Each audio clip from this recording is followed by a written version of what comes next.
This is the legend of the Pacific Ocean Predator of 1980. It was early summer of 1980 when best friends and professional divers Bill and John had just graduated college and were headed out to California.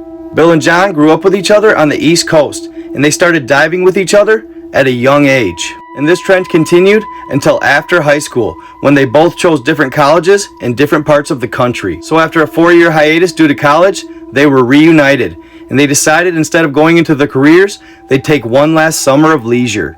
So that summer, they decided to go to Santa Barbara, California, as they had heard that it had some of the best diving destinations in the world. Namely, due to the fact that the coastline is laden with shipwrecks, dating back all the way to the 1800s. So they packed up all their things and headed out west, not knowing what they were going to do for work, only having the place they were going to stay lined up. But as excited and eager as they were on the way out there, a couple of weeks after arriving, their morale had taken a hard hit. They found out that they were about a month too late. All of the diving jobs had already been taken up and were booked for the summer. So in order to make ends meet while they looked for diving gigs, they both took jobs at a local bar right near where they lived. They were at that bar virtually every single night. Even on their off nights, they found themselves there, drinking their blues away. It wasn't until about a month after their arrival that they finally caught a break. It was on a particular off night. A gentleman they hadn't seen at the bar before walked in. He was an older gentleman, probably in his 50s. He sat down, called the bartender over, and ordered a drink. At first, John and Bill didn't pay much attention to him. It wasn't until he started talking to the bartender about his yacht off the coast that their ears perked up. They continued somewhat eavesdropping on the gentleman's conversation for about a half hour, when they finally heard exactly what they wanted to hear. He was looking for divers who would come hang out on his yacht for a couple of weeks and dive for lobster, stocking him up for the summer. And that was their cue. They got up from their table, approached the man, bought him a couple drinks, and explained their situation. It couldn't have played out for them more perfectly. They finished their drinks, he gave them a time to meet him at the docks the next night, and they went their separate ways. Bill and John were elated. That very next night, they met the old man at the docks, they got in his speedboat, and they headed out to his yacht. As they approached, they could see it was live. There were women everywhere, and people were partying. The old man looks at him and says, "I hope you boys are ready to party." Bill and John just look at each other and smile. They partied all night, knowing the next morning they had to dive. When their alarm goes off the next morning, they slowly roll out of bed, hung over as hell. "Shake it off," Bill says to John. "We got to get ready to dive." With those words, they both got a little enthusiasm, made their way up to the top deck, and put on their gear. They hopped in the water and began making their descent towards the bottom. They were making their way towards a nearby Liberty shipwreck to check it out and grab lobsters, because they knew they'd be around the ship. Everything was going smoothly, and their hangover was slowly starting to wear off, and they were at about 60 feet. They continued descending when suddenly an eerie feeling overtook them, and that's when they heard it, a loud roar from something in the distance. They stopped and just looked at each other. They could tell they both were contemplating going back to the ship, but they kind of just pointed at it and wrote it off as that was the source of the noise. They finally found their first gig diving, and they weren't going to screw it up, so they slowly continued to make their descent. They got to the bottom and began searching for lobster, and kind of forgot about the noise they had heard previously. And as they were looking on the ocean floor, they noticed that a large shadow passed over them very quickly. And that's when something strange happened. All of a sudden, the water around them got very, very warm. They kind of looked at each other in bewilderment, but continued on as if nothing was happening, when suddenly, out of the blue, a massive creature snatches John and takes him into the abyss. It all happened so fast, Bill didn't even get a look at what it was. All he saw was blood. Bill looked at the cloud of blood in complete shock, frozen with fear. He didn't know what to do. He continued looking for his friend for a few more seconds, but he was nowhere to be found. And that's when he decided his best choice was to make the ascent back to the ship. He swam with all his might, just waiting for his number to be called next. He gets to the boat, hops on, and tells the old man, we gotta go now." The old man asks, "Where's John?" He's gone. As much as he hated leaving his best friend behind, he knew there was no chance he survived. On the way back to the docks, they radioed authorities and told them exactly where John went missing. They came out and did a search. They never found John, but they did find some of his scuba gear. His tank had a large scratch in it. Along with his gear, they found something that was very peculiar. They located a massive talon on the ocean floor near where the attack took place. It measured 9 inches in length, and it was like nothing they had ever seen before. It looked as though it came off a creature that was of prehistoric origin. There was virtually no animal in the ocean that had this type of talon. So at the time of the incident, when the old man radioed in that John was missing, apparently a reporter was on the same channel. It was the emergency channel for the Coast Guard. After hearing it, he thought it would be a juicy story, so he headed down to the docks. And that's when he saw all of John's equipment and the talon, and he quickly began taking numerous pictures. The Coast Guard had laid everything out on the deck, and one of them happened to be standing nearby. The reporter asked him a few questions, and that's when he heard the local police pull up. So he figured he better get out of there before they confiscate his camera. He assumed that night they would report it on the air at around 11 p.m. He took the camera and processed all the photos in the dark room at the news station. He had his entire story planned out. It was about 20 minutes before they were going to go on air when somebody arrived. He was dressed in all black and looked like a government official.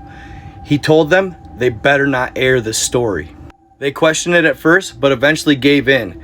They could just tell this guy was definitely somebody who didn't want to cross. After he left, the reporter ran back to the dark room to look for the negatives. They were all gone. Bill didn't sleep for weeks. He was completely upset, especially the fact that they didn't air the story. So one day, when he was really angry about everything, he contacted a newspaper that was more likely to share his story. He met the reporter at a park and divulged everything. And the next day, they did post it in their newspaper. This gave Bill slight peace of mind until later that night when his phone rang. He heard a man's voice on the other end, and they told him he better shut up about the story or he's not going to like the consequences. He was so angry, at first he resisted. But then the man started reciting his parents' names and their address on the East Coast. He suddenly fell silent, and that's when the man told him he better get the hell out of town if he knows what's good for him. He spent the next couple days packing up their apartment, and he took off, never to be seen in the area again. Apparently, a couple nearby neighbors had said that he had a new vehicle when he left, and it was a vehicle that they knew he couldn't afford. And nothing pertaining to his and John's story ever resurfaced after that. Everything was quiet for the next couple weeks until one day that changed quickly. About a year prior, a modernized oil rig was set up in the Pacific Ocean. It had all the newest tech, and it is said that it could drill deeper than any oil rig in the world at the time.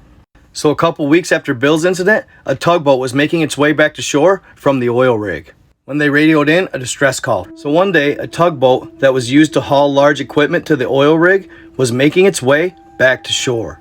There was the captain and 3 employees on board when suddenly something massive hit the tugboat. Whatever it was hit it so hard, it actually knocked them off their feet. The captain quickly got up and radioed back to the oil rig while increasing speed. Tugboat back to headquarters, tugboat back to headquarters. Yeah, go ahead, tugboat. This is the captain speaking. Something massive just hit our boat. We're not sure what it is. And just as he was finishing his sentence, boom, it hit him again. Headquarters, we're going to need a hand out here. Could you send something out as soon as possible? Then, boom, a third time, and the tugboat started taking on water. We're taking on water. We're taking on water. Send someone quick. Help! The last calls from the tugboat were absolutely terrifying, and when they got to their location, there was nothing but a few items floating, not one man above water. So whatever it was huge and merciless, and it took everybody on the boat that day. After this incident, the military got involved. Upon their investigation, they interviewed a couple of workers from the oil rig, and what they found out was absolutely insane. About a month or so prior, they were drilling, and they were thousands of feet below the bottom of the ocean, when one day, they broke into a miles-long cavern that had some sort of special mineral in it. They described it as a subterranean cave system that probably went on further than they could even imagine. But what's odd is that they reported that the night after they broke into the cavern, they kept hearing odd sounds coming from the water around the oil rig. They described it as some type of high-pitched shriek or a loud roar. They said that it stopped by the next morning and they never heard it again or had any type of incident until the tugboat. After hearing this, the military concluded that they must have let out some sort of prehistoric creature that was living down there for probably thousands of years. Once they had gathered all the information, the military officials concluded that the creature had to be almost 100 feet long. And it was at this moment that they didn't even contemplate trying to capture the beast. They knew exactly what they were going to do. They contacted a top secret division of the Navy at the time. This division actually trained dolphins to take commands and attack enemies underwater. They would assign up to 10 to a group and they'd run like a wolf pack, attacking their target all at once. Why they were lethal? They would fix weapons to their nose that they would ram with. So they trained the crew of dolphins that they were going to use to take out the monster. And about 3 days later, it was time to send them on their mission. They couldn't let this beast roam the waters any longer. They fixed each dolphin's nose with a weapon that came to a point. So when they'd hit the beast, it would pierce him and then release. And fixed to each weapon was an explosive that would trigger as soon as it was released from the dolphin's nose. After release, it would give the dolphins a few moments to get some distance, and then they would explode. The Navy SEAL called one dolphin in particular to his boat. He did some sign language while speaking the commands, and the dolphin nodded, then took off. Each pack had one lead dolphin, and they would tell the lead dolphin what they wanted done. He would go back and communicate to the rest of the team the mission.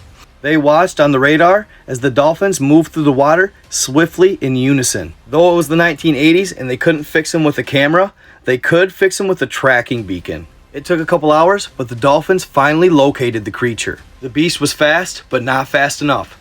The dolphins outmaneuvered him, and 8 out of 10 of them pierced him with their weapons. So 8 of the 10 explosives were triggered, and the dolphins scattered. The beast didn't know which way to go. He continued on for a few moments, not realizing what was about to take place, when suddenly, boom, boom, boom, boom, boom! The water turned bright red, and chunks of the beast began to float to the top. Back at the boat, the SEALs saw exactly what they wanted to see. They watched as the beacon surrounded the target and attacked at once. A couple hours later, you could see the dolphins off in the distance. The leader popped his head out next to the boat. The Navy SEAL communicated with him in sign language and asked him if they got the mission done, and the dolphin shook his head yes. They went on to gather as much evidence as they could from the remains of the creature for testing, never releasing the results to the public. From that day forward, the Pacific Ocean Predator of 1980 was never spoke of again. Hope you all enjoyed this story. Obviously, it's for entertainment purposes only.